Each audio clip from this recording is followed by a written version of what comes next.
Hello, everybody, and welcome to Mindset, Heartset, Reset. We are so excited to welcome you to today's show.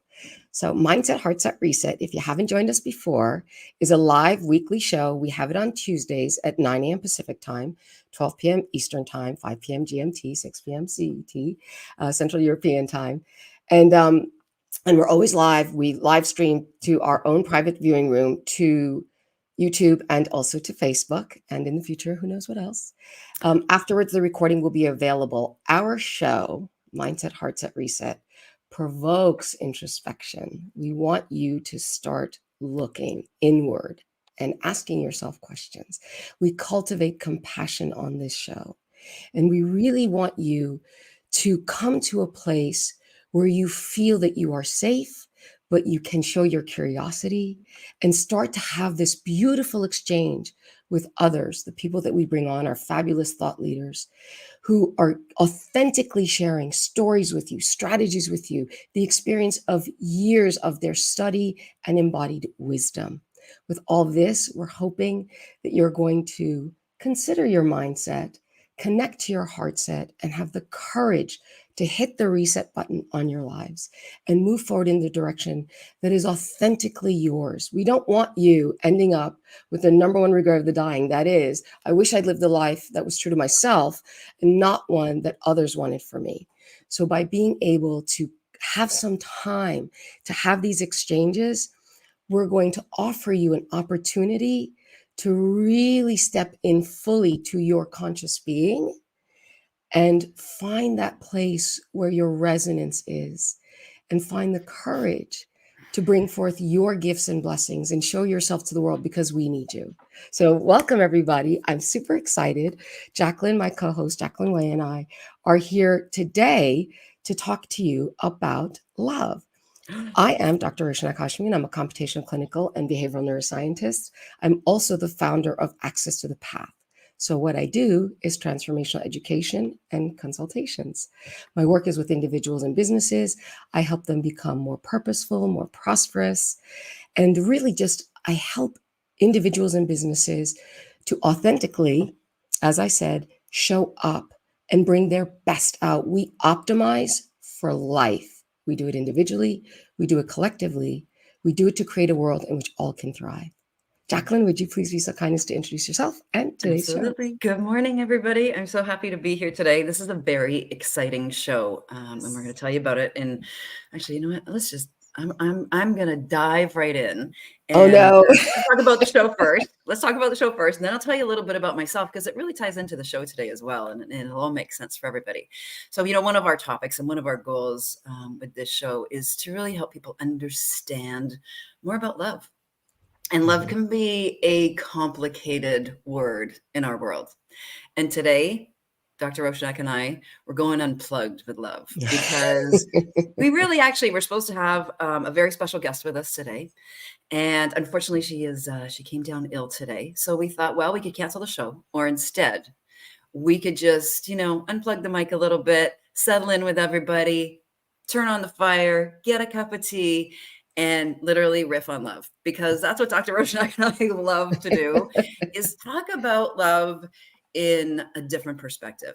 Shine a little bit of light, let people look at it from all different angles and from a lens which you might not have considered before. So that's what we're really here to do today, is we're going to share some of our own experiences. We're going to ask some good questions of each other, and we're hoping those questions you'll answer for yourself as well as we go along. Last week we had a show with our very good friend, Neil Donald Walsh, on his new book that's out called God Talks. And what I loved about our conversation with him, and we get to work with Neil all of the time, we do a show with him on Clubhouse still today, is that conversation always, for me, allows a lot of opening, because I look at things from a different perspective to go, where are the messages coming in? Where do I need to look in a different direction? If I'm having a bad day, how can I change the lens in which I'm viewing the world, so that I can look at the world through that lens of love? And, I'm going to be talking a lot about the lens of love today, because I have my own little mantra that I do every morning that a good friend of mine taught me. And every morning when I wake up, the first thing I say is, what would love think? What would love say? and how would love act? So that the first thing before my feet even hit the ground is I'm coming from a place of love in my own life. And I've really had to define that for myself. I know, Dr. Rowshanak, you've had to define love for yourself and what that means. And I think we all need to take that time in our life to go, well, what does this mean to us? Is love just this romantic exchange between me and potentially a partner or a husband, or is it an exchange between an animal? Or as Neil Donald Walsh always likes to say, his favorite person or favorite sentient being to exchange with is a tree in his backyard, and he'll go out and hug that tree any day. So love can mean so many different things. And so that's what we're going unplugged on today, is all the different ways that we can look at love in our own lives. But most of all, how does it come through us? How does it express itself when it comes out of us? And that's the part I'm excited to talk more about today. For those of you that are new to our show, my name is Jacqueline Way. I am the founder of 365 Give. And here's the really cool thing about what I do. I actually put love into action every day. Years ago, I started a personal parenting project with my 3-year-old son with a simple hope to teach my son to be a kind, compassionate, loving little human being. We started really small. We did one thing to give back to the world every day. It had to be so simple, a 3-year-old could do it. Well, let me tell you, I never realized at the time. I thought I was teaching my son something, and I was actually doing a practice, my own practice of love. And when I came to understand that when we give freely with no expectation of anything in return, it's us coming from our true self, our true nature. We're putting love out into the world with everything we do. And that could be as simple as, Dr. Rowshanak, you are looking beautiful today, with my words through a compliment. That can be something as simple as holding a door open for a stranger. And it can be a little bit even more grand. Maybe it's buying a coffee at the local coffee shop. But these are all the ways in our beautiful human form that we get to put love out into the world. So here we go. Strap in. We're we're going for the deep dive today. and let's start. Dr. Rowshanak. Can I start with you? Let me start with you, Jacqueline. All right, let's go. Let's go. What do they say? So All your right. timing was perfect. Did you guys notice that, by the way, so I'm here with my wet hair, of course. And and Jacqueline, just as I was trying to get this thing to behave itself, said, "Oh, Dr. Rowshanak, you're looking beautiful." And I didn't realize that she was actually saying, I thought she meant it. And did you see how I just broke? I know. I'm teasing, but I'm making a point. And that is, did you notice how I broke out into a smile? It's involuntary. Love is involuntary. And we have a biological drive to it. Let me explain. And then I'll talk about transactional relationships. Ooh, look out. Here we go. We're talking about the science of love. Right. So to authentically connect to another human being and see the best in them or something good in them, and to share that with them, is to light that person up, is to create a bridge and a bond between the two of you where both of you benefit, and that's scientifically shown, is to focus on the aspect of life that is energetically allowing for flourishing, energetically nurturing, and both parties win, at least. Because when you give through altruism, or even if you want something in return, you're the first person to benefit. That's biologically true. The other person, of course, can sense that, besides the fact of what they're listening to. And almost all the time, unless there's some, unfortunately, form of trauma that's present, a specific form of trauma, then they too are going to be in an elevated, nurtured state. We as human beings evolved to connect with others. This is our evolution biologically.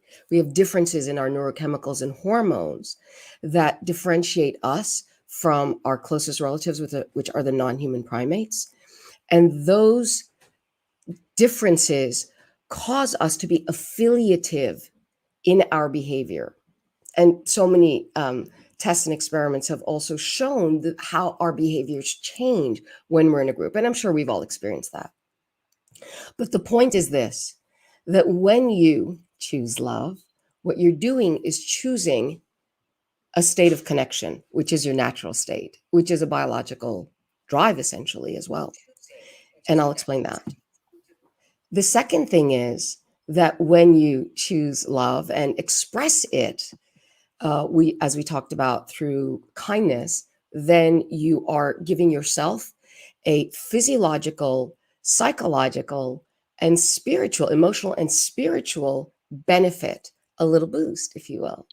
You're making yourself healthier. You're connecting with improving your wellness as well as the wellness of another.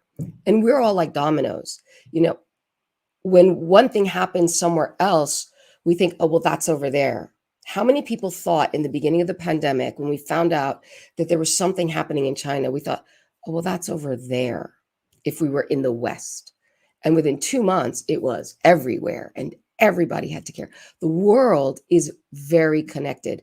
And our show with Dr. Jude, which was 2 shows ago, I highly recommend checking it out. I believe that was November 14th. Really beautifully showed from the perspective of starting 6.5 million years ago to today, how we flourish and the truth of this web of life. So we won't go into that again, but I encourage you to listen to that. It was amazing. And we had tremendous positive feedback on that, unlike anything else that we've received so far.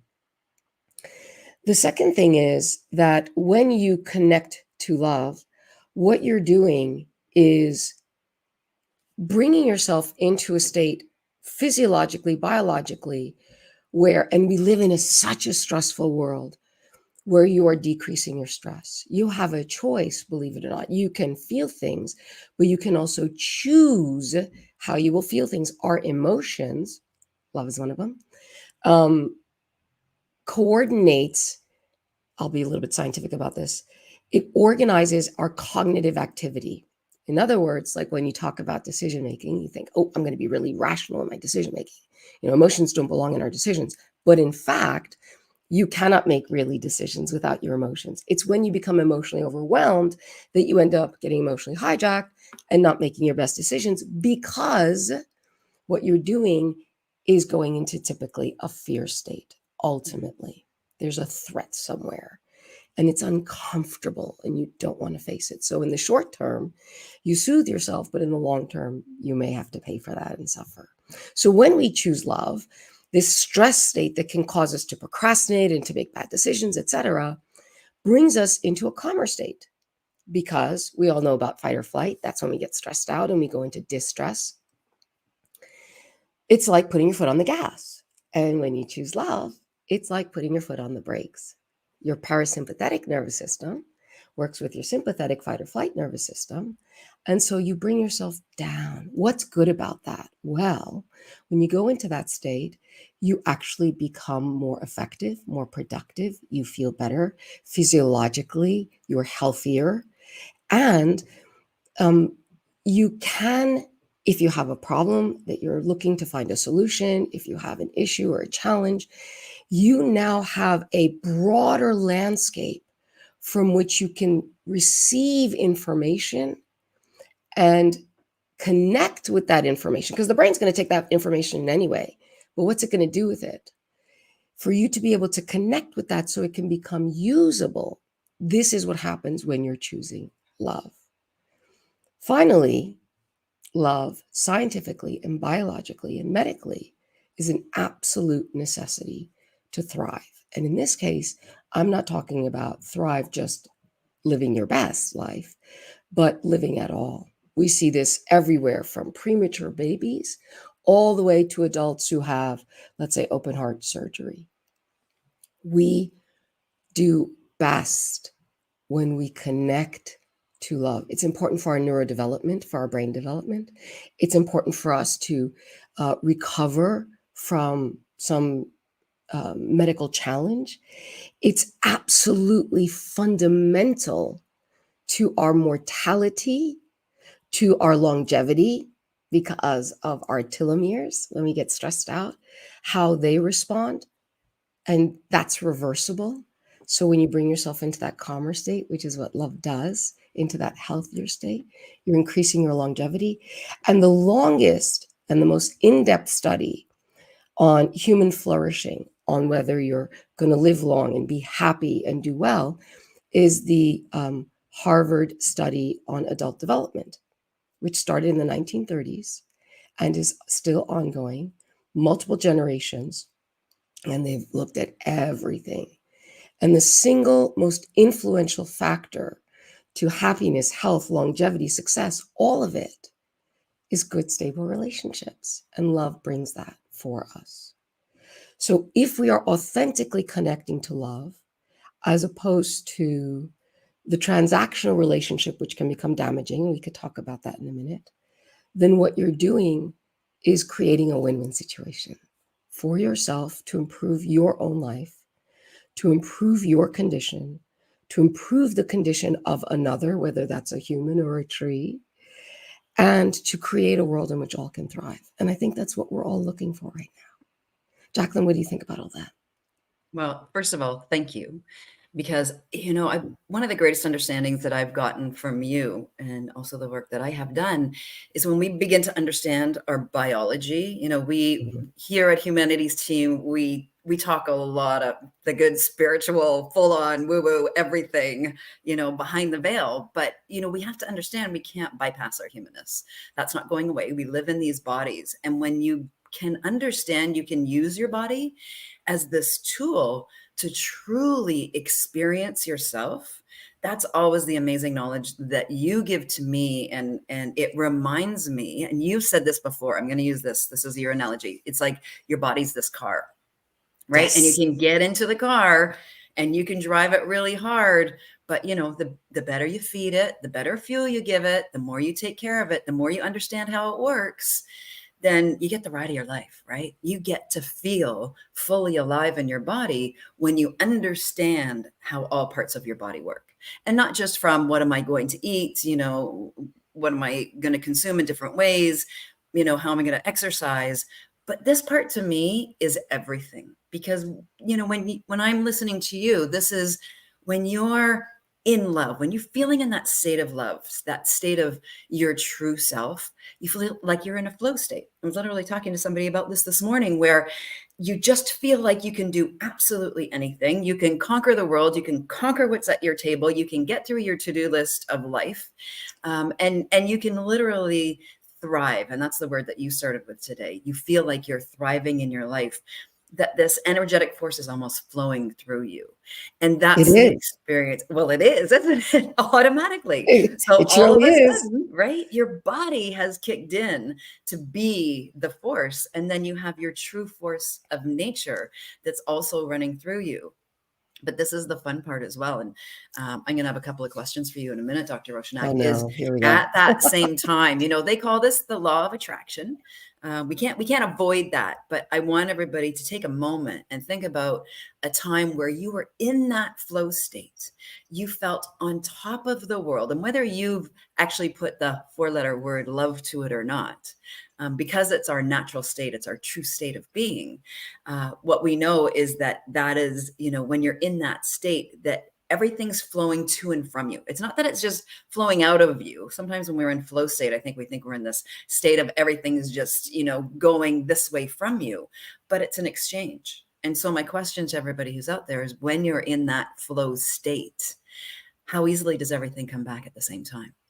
Because that's the exchange that I got from you as well. Is yes, it's an exchange between two people, but is there also an energetic exchange between our true self, our true nature, and the forces outside of ourselves, right? So the God force, as people may call it, or the universal force. And all of a sudden you're feeling this exchange and things are easily coming to you. I always think about that with when people talk about, you're going to manifest your own life. Well, there is an exchange because you have to be standing in that state for that to be able to flow through you. What do you think? Is this logical for you, Dr. Rowshanak? Is this something that you've experienced in your own life, this energetic, forceful exchange of love? And not just between people. Yeah. So energy is everything. Matter is defined as condensed energy and has weight.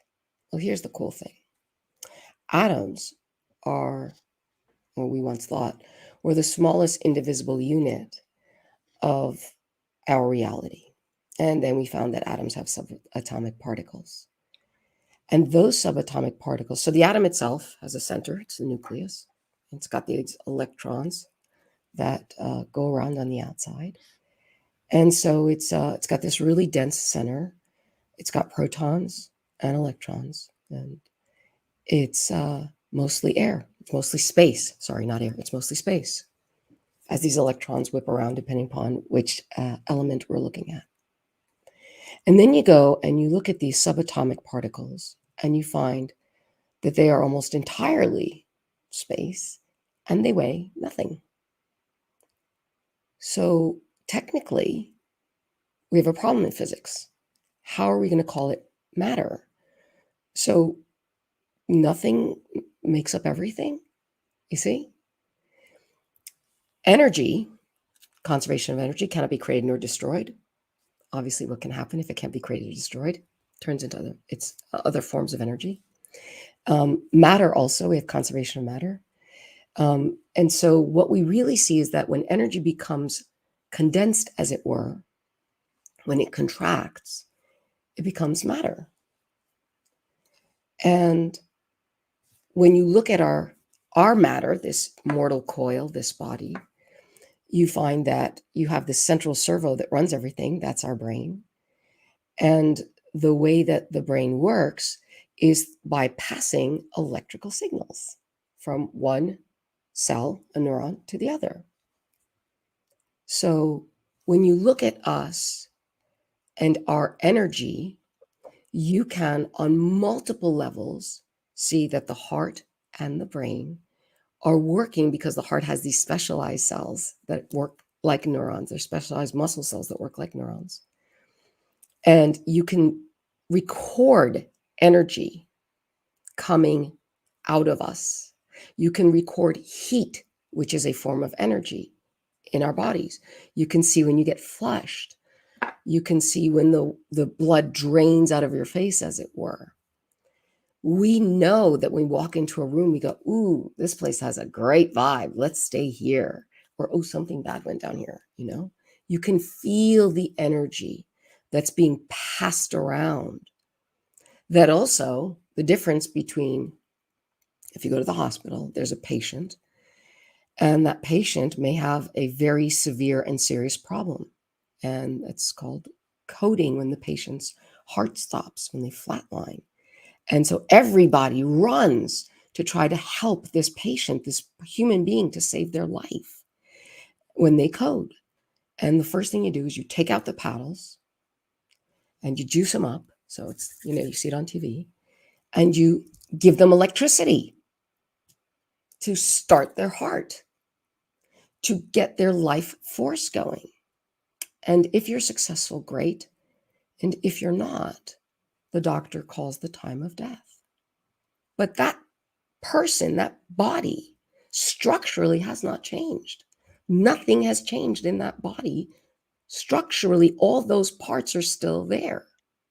How did they go from someone whom all the other people give full focus and attention to tend to save, to just a corpse? Going back to that car analogy, you are the driver in your car or in any car. When you step out of that car, you're still there. You've left behind the analogy of the mortal coil. The vehicle is there structurally, but it's not doing anything because the driver has stepped out. You're the force, and force requires energy that runs this mortal coil. And when we connect with each other, we feel others' intentions through microexpressions and full body language.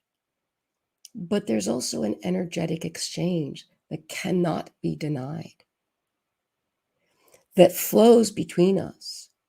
When we smile, we understand what that means. When you see there's energy coming into your eye, into your retina, and it gets converted, and suddenly there's a sunrise.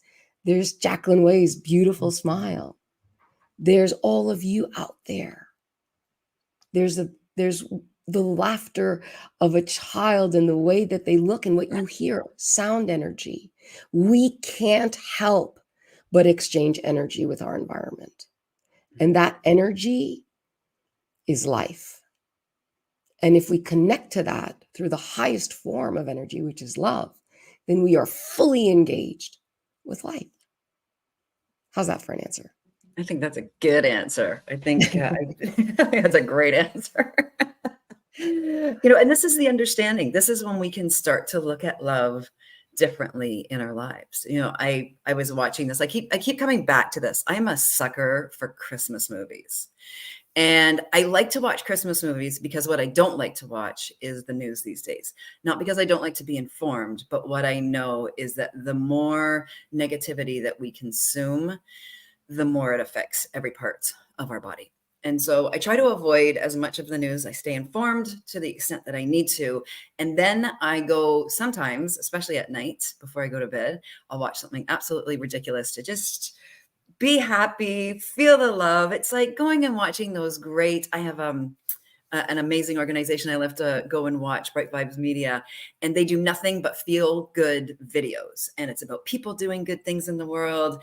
I highly recommend going and watching them because you can watch their videos and all of a sudden you feel good. It's this exchange that you were talking about. And so sometimes I like to watch those good old love movies at night, because then you go to bed just feeling like love as well. And one that I was watching recently was having a great conversation about, a pivotal gift that you received at Christmas. So this is my question for you. What was a gift that you received? Haven't you learned your lesson? Don't ask What was a gift that you received? And I want everybody to think about this, because this taught me a lot about love. I'm now in my 50s. And just when I thought I knew a lot about my path and my, moments of time where I could go back and say, oh yeah, that was love. And yeah, that was love. And that was love. All of a sudden the question came to me, did you get this pivotal gift at Christmas? And it could be from anyone, that you would think back in this moment and go, oh yeah, that was the gift. Yeah, I know the gift. I got this gift when I was little, or maybe you were a teenager or at some point. Can you think of a gift, Dr. Rowshanak, that you received that you can think about right now where you just go, oh yeah, that gift? At Christmas or in general? Well, I'm just saying Christmas, just because we're going into the holiday season. That one special gift that might hop out to you that goes, oh yeah, that came from this person. And oh, how did it make you feel? Okay. My honest answer, what comes, as we like to say, what bubbles up for me when you say that, what bubbles up for me is, they're looking for the bubble. Right. And I'm back in Europe right now. Yeah. And I was just in Germany a week ago. And they've already started the Christmas markets. Beautiful. The Weihnachtsmarkt. And for me, the gift, and I've seen Christmas markets in so many countries. In Budapest, it's gorgeous. It's that feeling, that energy in the air. There are, of course, these beautiful lights, and there's this cold air, and you're bundled up. But the energy of the people, the energy of the sky, the environment, the lights that go into the stars and come back down. To me, I get that gift over and over again. Of course, it's wonderful when I go into market, but when I look up at that winter sky, when I just breathe in the beautiful air that I've been blessed to be able to breathe, oh my gosh, that is love. And that is God to me. And it's extremely precious. That moves me. That's the greatest gift. And I want everybody just to know who's watching her facial expressions, how it changed, how her voice changed. All of a sudden, she was transported to that moment of time and that place, and easily be able to express and share that moment, which is gorgeous. Thank you for that. Because that's how we can, and part of our show is called Mindset. And Yeah. we can actually transport ourselves at any time to Yeah. moments of time to get us, I say, out of our bodies, but really it's to get us out of our heads, where sometimes we feel trapped. We may feel depressed. We feel anxious. We feel stuck. We feel alone, all of those feelings. But you could take yourself in that beautiful moment of time that we Mhm. just got to experience with you.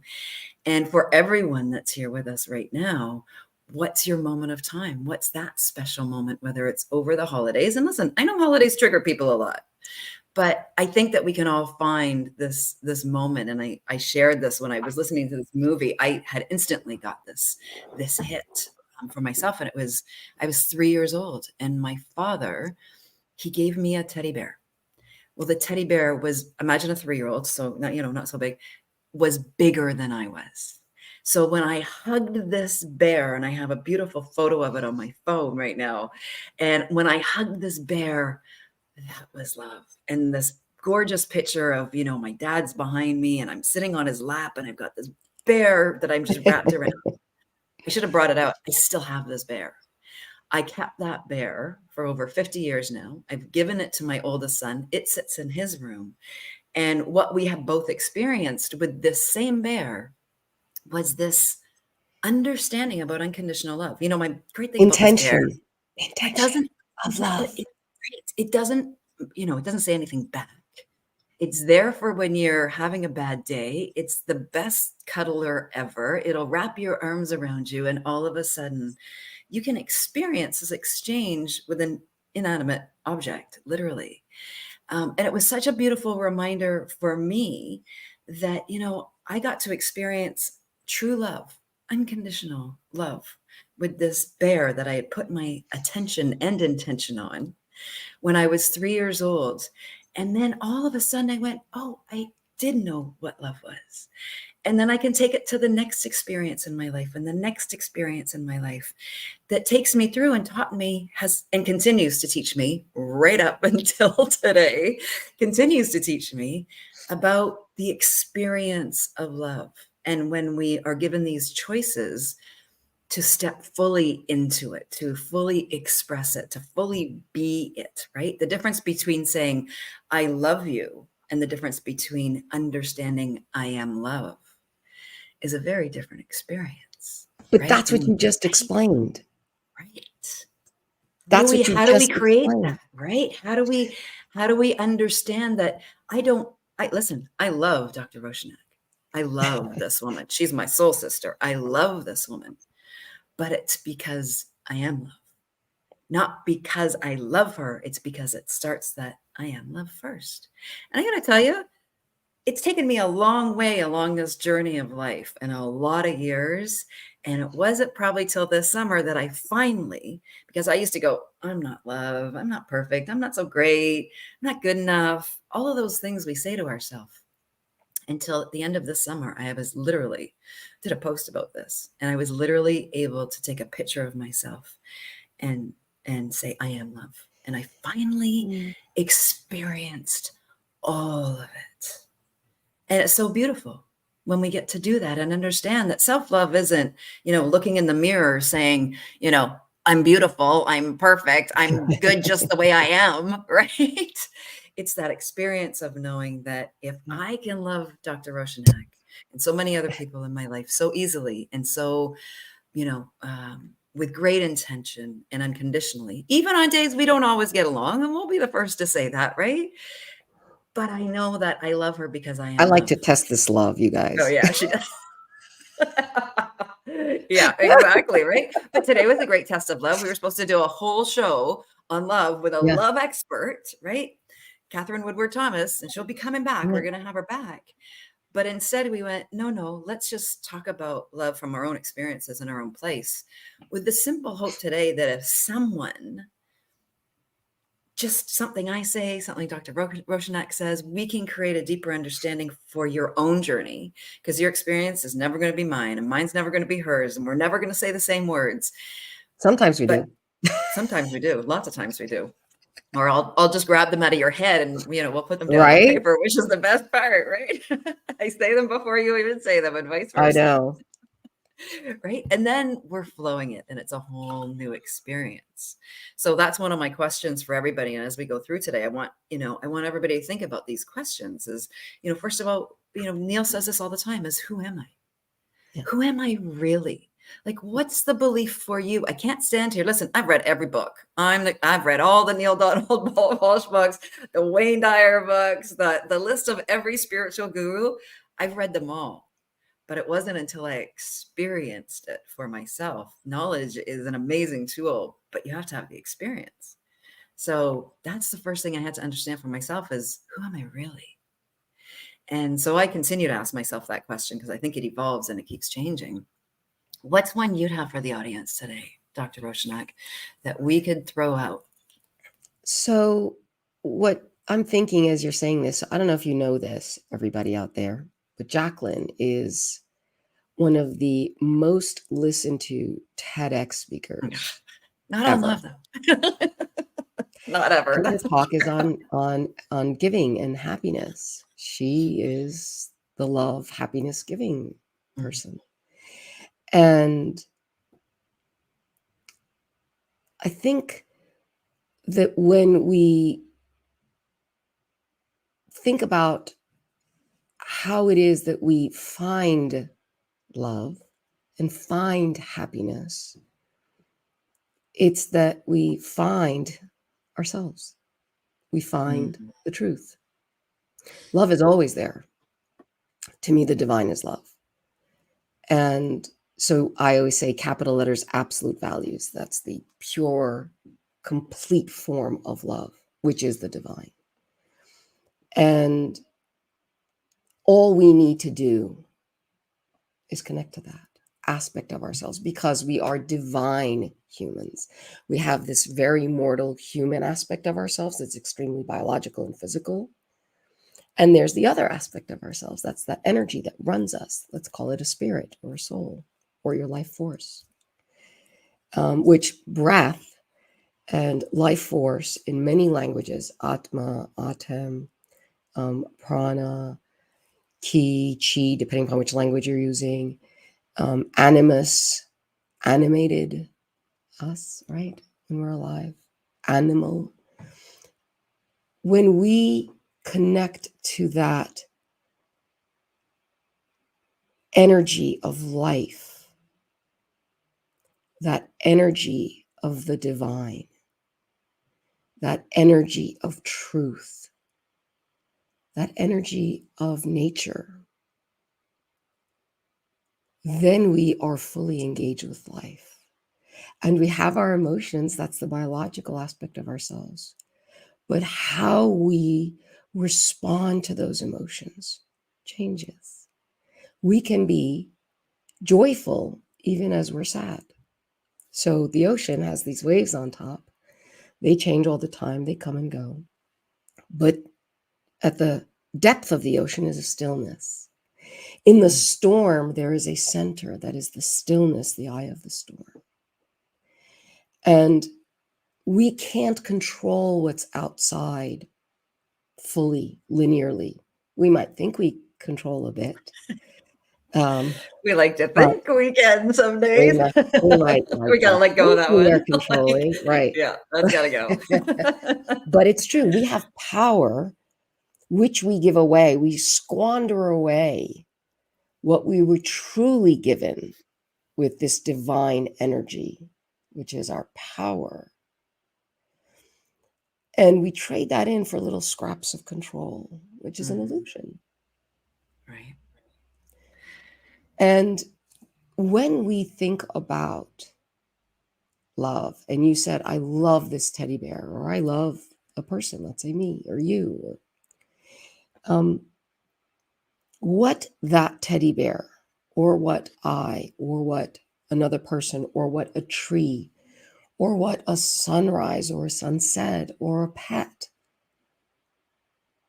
what that offers you is the opportunity to express, to connect internally to that energy. So the love is there all the time, just like oxygen is there. I can take that deep breath. We can't see it. It's odorless. It's colorless. Doesn't sing a song to us. And yet there it is, all the time available. Just like love, just like life. So we can thank others for giving us the opportunity to express what is within us, and that is love. Because that's our soul, that's our spirit, that's the divine energy that animates this body. Beautifully said. Beautifully said. You know, I know a lot of people out there, and we all go through this, where we have moments in time, and there's going to be somebody shaking their head right now going, oh, I can't even tap into that right now. Right. Like I work, it's blocking me, it's stuck. But then, you know, I had love with that neurotic sister that, you know, I had growing up, and that's like completely cut me off from any love in my life whatsoever. Or then there was that girlfriend or boyfriend who broke my heart when I was 16, and I've never quite gotten over that one. And we have all these moments in our life where I feel like we block love. It's almost like it's like you take a cork and you stick it in the hole and nothing can come out, right? And that cork is no longer floating to the top, and all that, like you think of a wine bottle, right? And you take the cork out and the wine flows, right? And all of a sudden it's a good day, right? And it's flowing. But then you take that cork. I need my cork. I have a cork. I'm gonna pull Oh that my in a minute. goodness. Yeah, you take that cork, We you put said it we were back on the going top of the unplugged. wine, but we're going unplugged. Well, this is not scripted, right? You take your wine bottle, you put the cork back on, and all of a sudden the wine doesn't flow anymore. Okay. So we have experiences that have happened to us, and we're not trying to bypass that. You know, we are human beings, and there's a lot that goes on in our world. Not everybody's world is perfect by any means, not any one of ours. I think there's probably almost no one on this planet that could probably express they haven't had But it some type depends how of, you define perfect. well, no, hold on. But they've had potentially some type of trauma, let's say, in their life. And that trauma could be, for some, listen, it could be a lot of trauma that happened in their childhood. Maybe your parents got divorced. Maybe there was a death close to you in your family. Maybe you had some experiences in your childhood that were not healthy nor good for you. People around you that didn't feel like they were feeding you positivity and love and helping you grow, all of those things. And I'm not going to list them all because I think that just triggers everybody. We don't need to do that. But we have these experiences in our life that somehow stop the flow, right? And one day you'll wake up and you're ready to go. You're all like, feet are on the floor. I think of a little kid, right? And little kids, when they've got a field trip going to school, they wake up in the morning and they're out of bed and they're like, yes, off we go for the day. But then there's a lot of us, sometimes we wake up in the morning and our mindset is stuck exactly where we left it the day before, which might be, oh, I got into a fight with somebody at work. I have so much stress. I have so many things to do. You know, I'm getting a divorce, all of the other things that go on in real life world.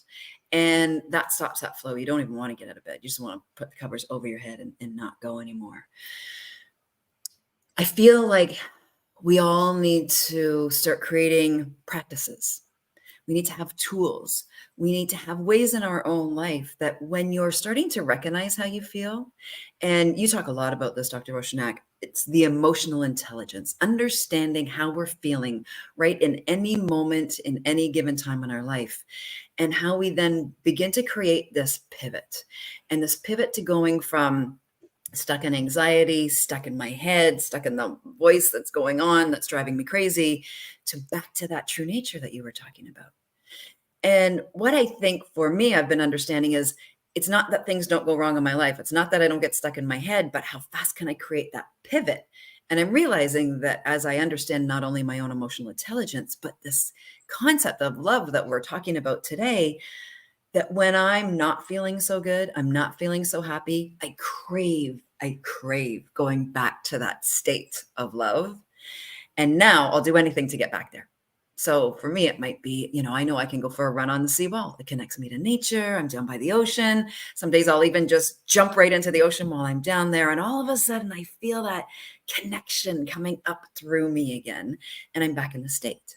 So I've created some tools in my own life where I know it really helps me to get back into the state. Breathing, as you were just doing, connecting with friends that I know. This morning I had a bit of a thing going on this morning, and I reached out to a friend. It wasn't you because you were busy, but another friend, and I went, "Hey, I'm in a little bit of a conundrum this morning.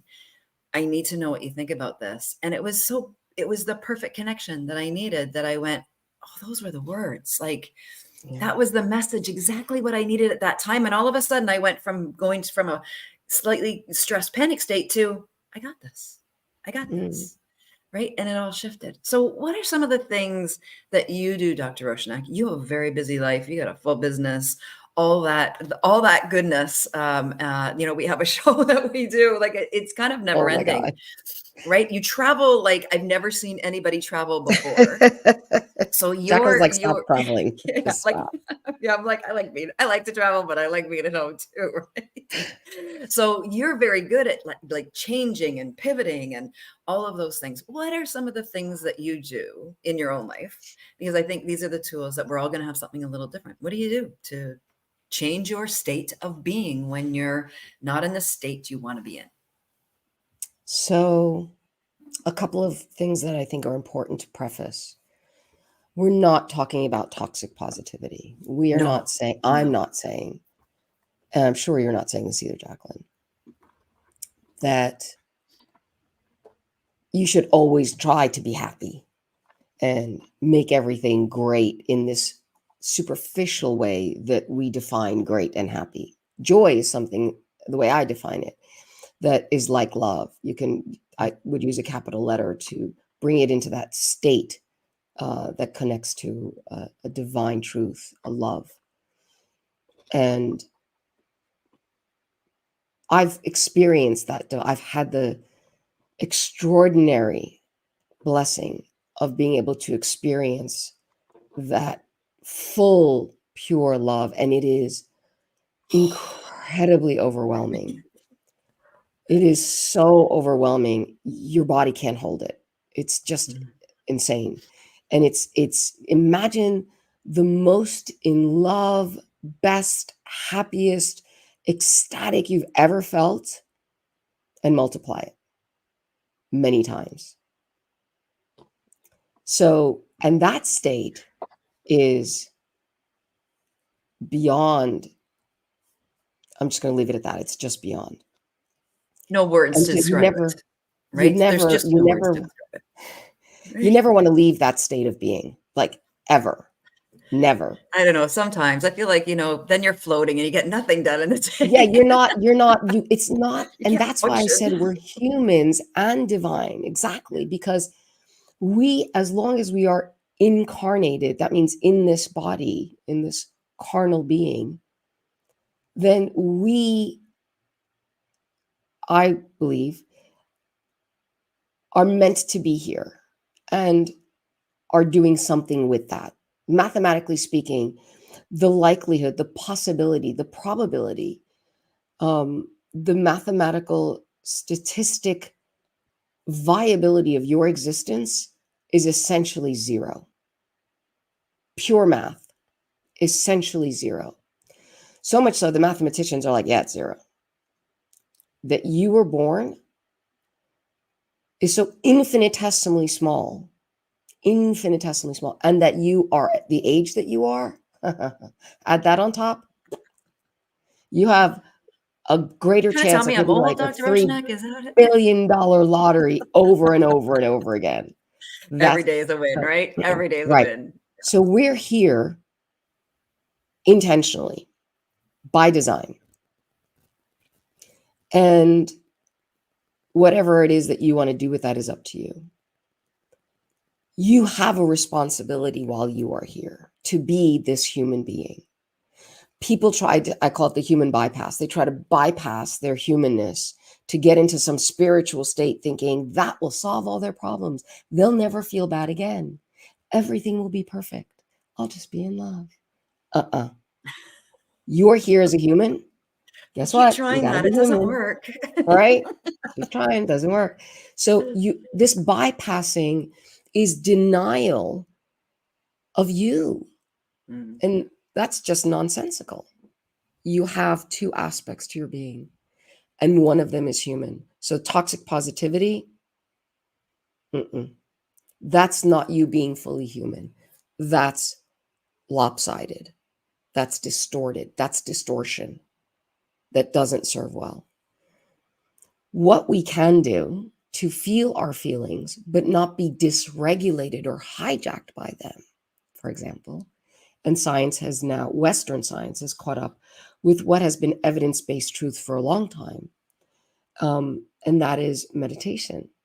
Meditation, mindfulness meditation changes this, because there are many kinds of meditation, changes the structure and function of your brain. Full stop. It affects the posterior cingulate cortex. It affects multiple areas of the brain. And what it does is it changes the activation. It also changes functional topography of our brain. Why do I say all these things? A, when you practice mindfulness meditation, what you do is change the resting state brain dynamics of your brain.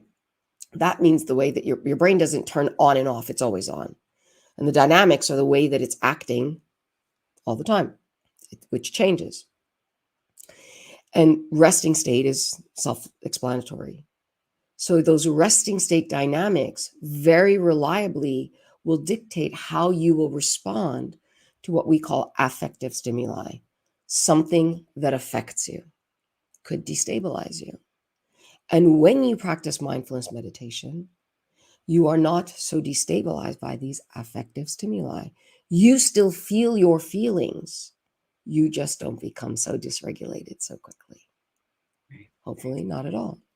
So, and I say things like resting state brain dynamics and topography and structure and function of the brain and posterior cingulate cortex and so on, so that you know that there is some hardcore science that backs this up, according to the Western science. So it's been evidence-based for thousands of years. And now we also have, like functional magnetic resonance imaging and so on and so forth. And what we want to do is to be able to have our feelings, because they're really important messengers that tell us truths, that guide us, that help us to pull out the bugs in our programming. So emotions are really important. As I said, in decision making, when we see patients who have, their executive function is perfectly intact, they can make a decision according to that executive function, but their emotional brain, as it were, is damaged. They will consider over and over and over and over again, why they should make this decision, why they should do this, that, or the other thing, but they essentially fail to make the decision. It's like they're always measuring but never cutting.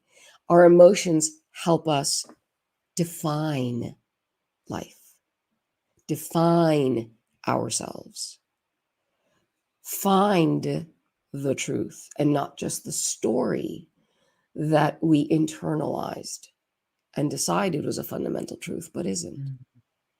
So things that we can do are practicing mindfulness meditation.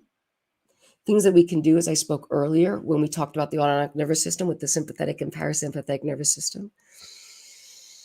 When you take a deep breath, you activate your vagus nerve that is connected to your autonomic nervous system, that will activate your parasympathetic branch, that will calm you down. If you take a longer exhale than your inhale, you will slow down your heart rate, which tells your brain, oh, things are okay. So you can calm yourself such that you will be able to better process what is happening to you. That's the point. Not to always be in this toxic positivity and I always have to feel great. Of course, being in the state of love is being in the state of life. And as incarnated humans, we have emotions. Nature's a miser. We wouldn't have them if they weren't absolutely necessary. So we can then connect to those emotions, use those emotions, allow them to serve us as they are meant to do, as the messengers that they are. Once they give their message, then they very gently go away because job done. Don't need to be here anymore. You see? So some of those things are that. Also exercise. Exercise, you were talking about energy in the beginning. Exercise allows us to move around our energy in a way that is nurturing, that is supportive in the big picture, and also on a smaller scale. It affects our brain, it affects our physical being, it affects our emotions, our environment, and our physical being. There's a two-way street where our thoughts influence our emotions, but our physical being influences our emotions and our thoughts as well. Watch this. Ready? Everybody do this. If you do this, these muscles contracting signal your brain, hey, things are good. And now you have that emotion. Ta-da! You see what I mean? So this body is part of that an external environment that when you change your body position or even just some muscles, you change your state of being. Voila. So these are all strategies and tools that we can use to intentionally bring ourselves into the state of fully engaging with life. This is us fully empowered. I love that. Okay, so I just have to show everybody this is my cork. I keep this cork. Look at this. There you go. There's a little blue heart at the end of this cork. So I keep this cork in my purse, in my little bag with my lipsticks, just so that when I need the reminder that, I just got to let my cork float, right? I got to let it come to the top. I got to open it up, take out the plug, and just let it flow. So this is my reminder when I go into my purse. And I leave these little reminders for myself all over the place. We talked on some of our first shows. We had Anita Sanchez and Jose with us, and they talked about the continuity of life. We did, but no, about the, I'm going to not be able to get the word now. It's like their place where they will go and pray. Lots of people have them. Altar. That's the word you're looking for. Thank you. It's the altar. Gotcha. So you can't say it right now, but in my office, I have an altar that literally is covered. I can pull up one of them. There's one of them right there that I have. Blue heart is a symbol for me. So I have my little blue hearts everywhere. So when I'm getting a little stuck at my computer, I can literally just put my eyes up a little bit as my reminder in my own life that I can change my lens, right?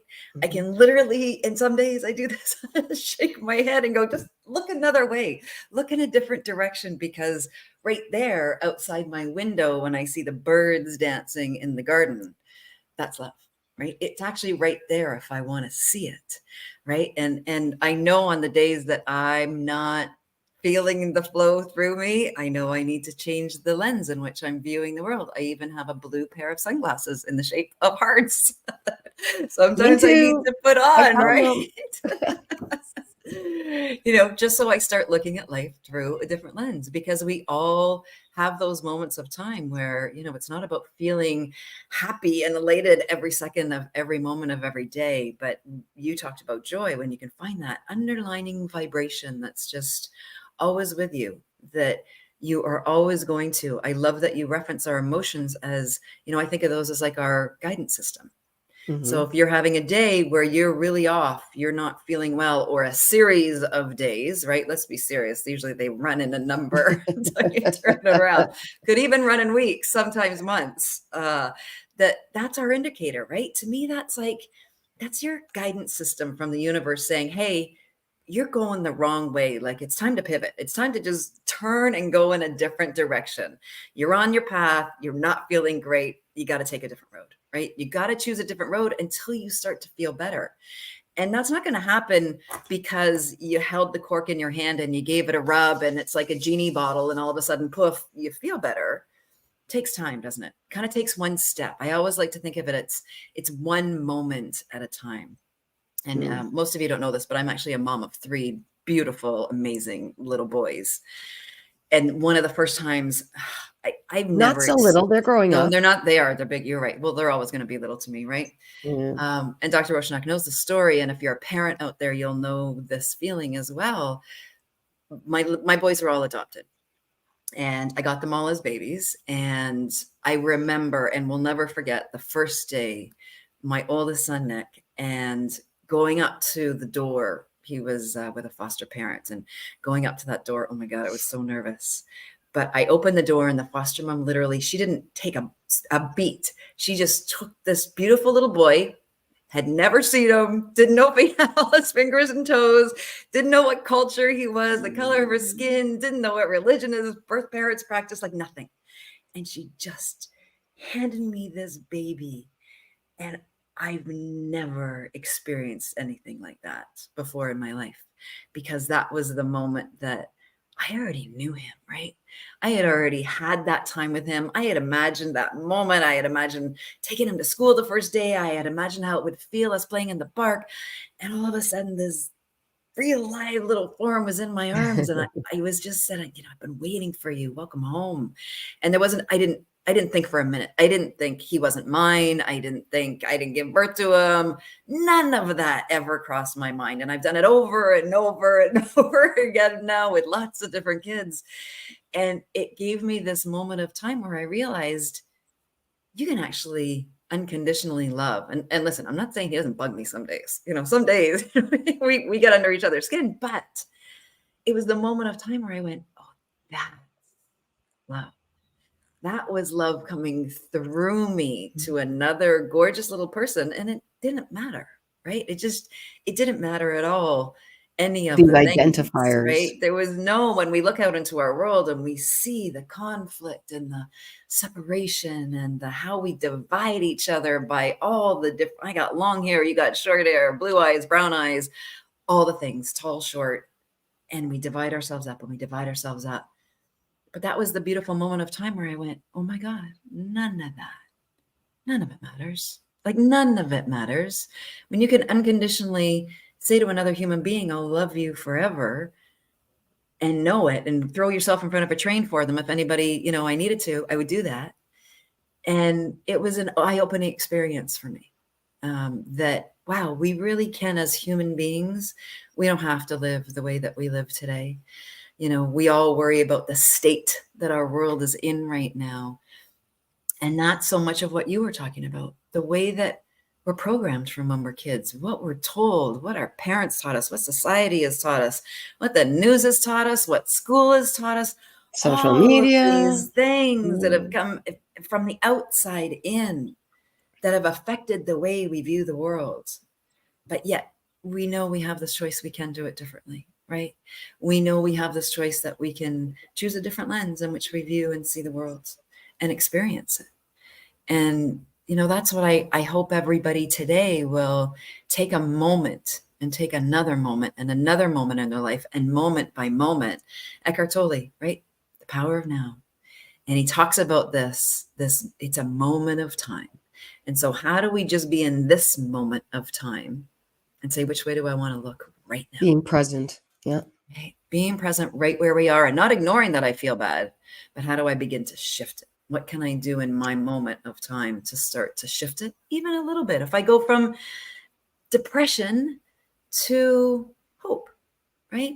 If I could go to maybe possibility and hope to seeing another day or having another day, and be grateful for that breath I got when I woke up today. If I could just be grateful for that one breath I got today, it's a start. Right? It's a starting point for us. It's a starting point for the world. And we take one more breath and one more breath, as you were expressing to us, and we become more connected. And we become to understand more. We can create that shift for ourselves in each moment of the day, not in a whole day, but maybe in a moment. And we get relief. You and I yesterday were having a conversation about being, what's the word I'm looking for? It's in the title of our next show. I'm having my brain fog today, where we're stuck in this state of, in our heads of not being able to move. Oh, are you talking about silent suffering? Suffering, the suffering that we go through, right? And I'm not saying there isn't suffering in our world. When a child's starving to death on the other side of the world, that is truly suffering. That's not the suffering I'm talking about. It's a suffering where we're sitting right in our own homes, in our own living rooms, or our own workplaces, where we have the basic necessities of life, but yet we're still suffering. And that's what we know about our world right now, is that we're suffering in our own state of how we're living. And I think we can change that. What do you think?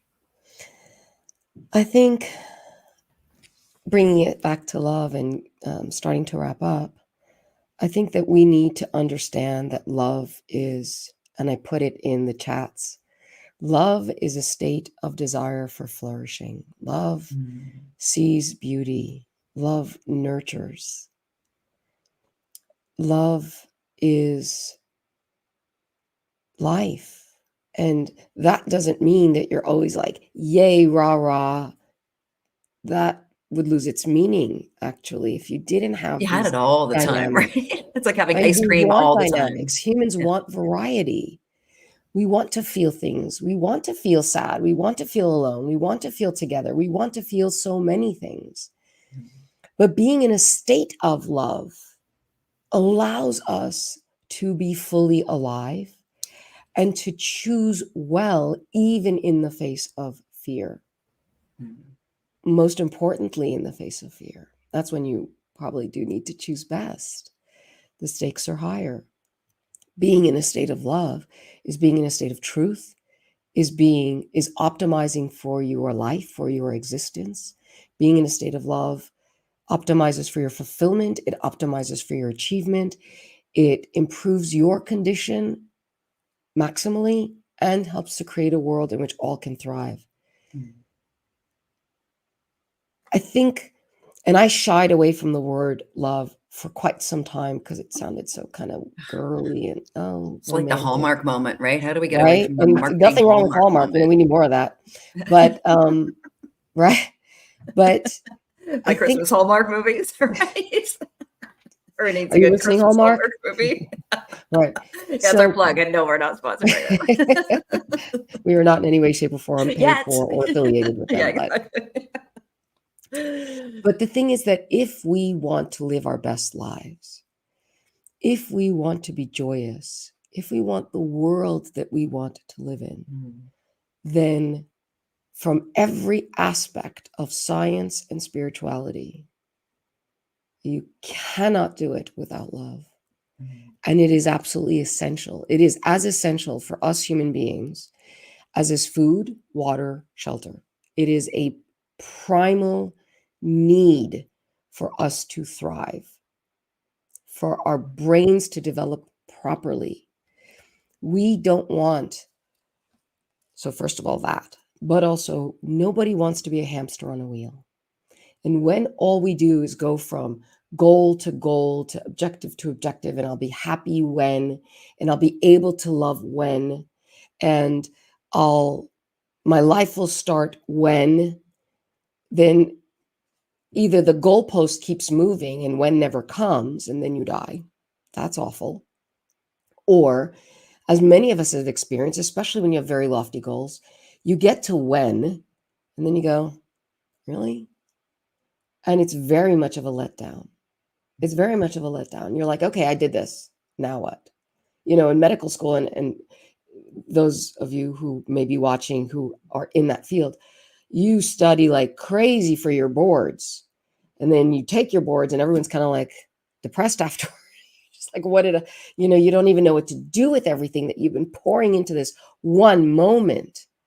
And then it's on to the next thing and and that's the hamster wheel. And where is the meaning of life?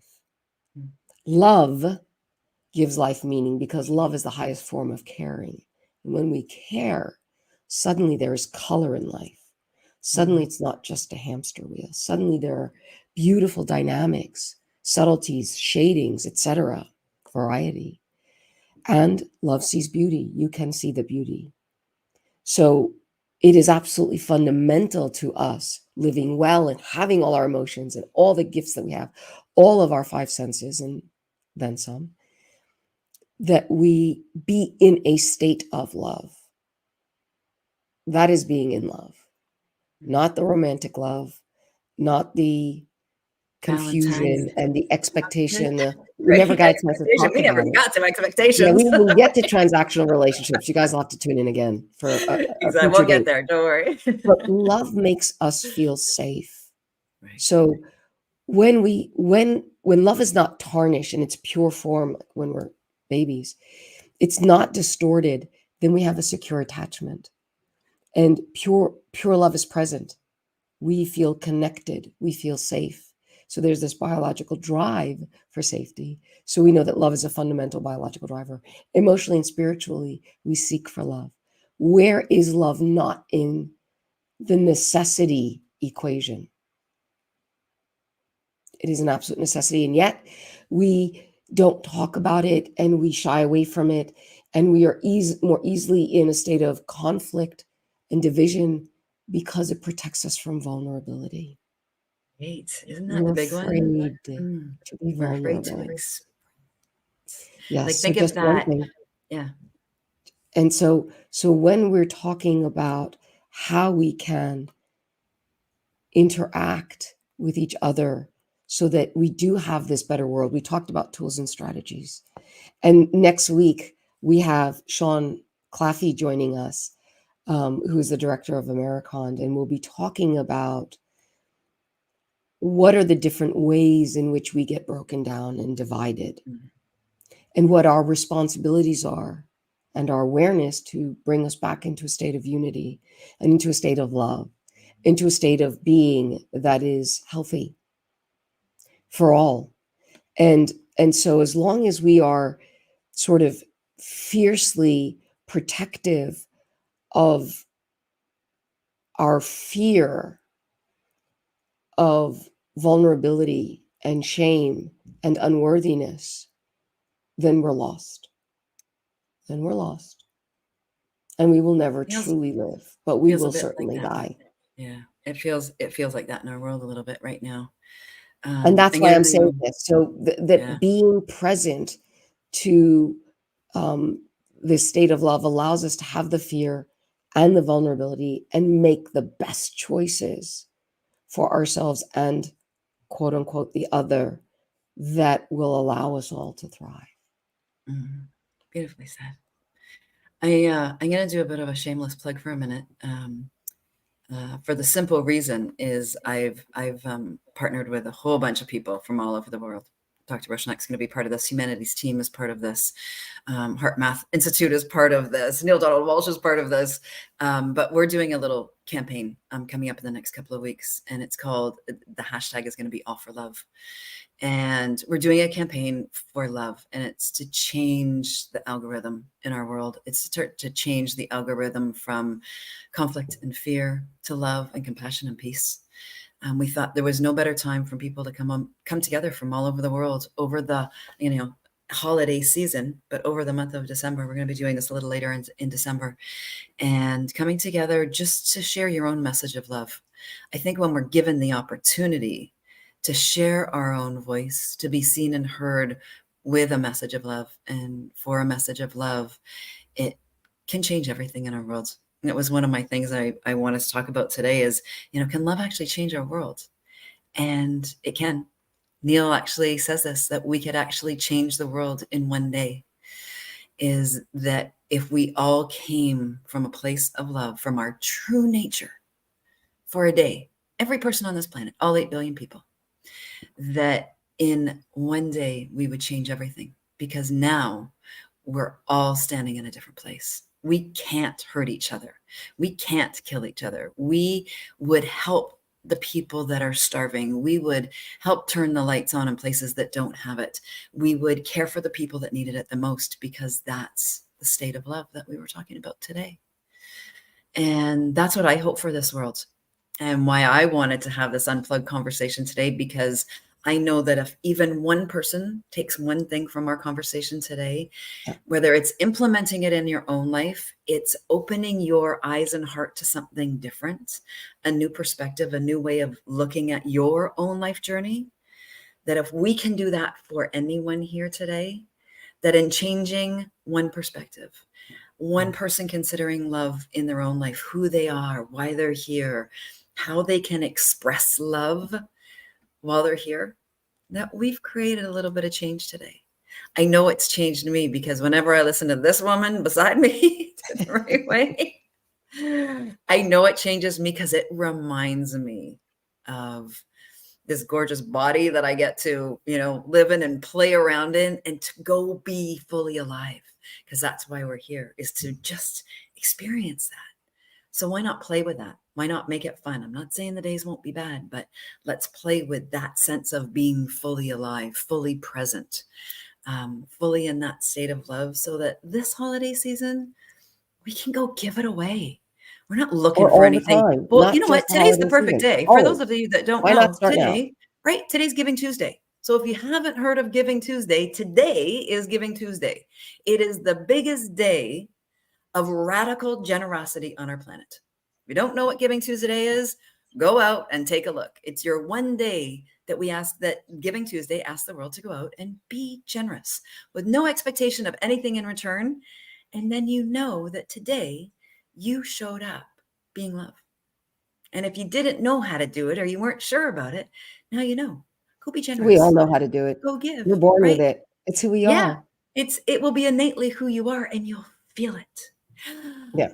And you'll feel that universal breath, and it will be so good. And the big smile will come on your face, because you know that just for a moment of time, you showed up in the world as who you truly are in your true nature. Yes.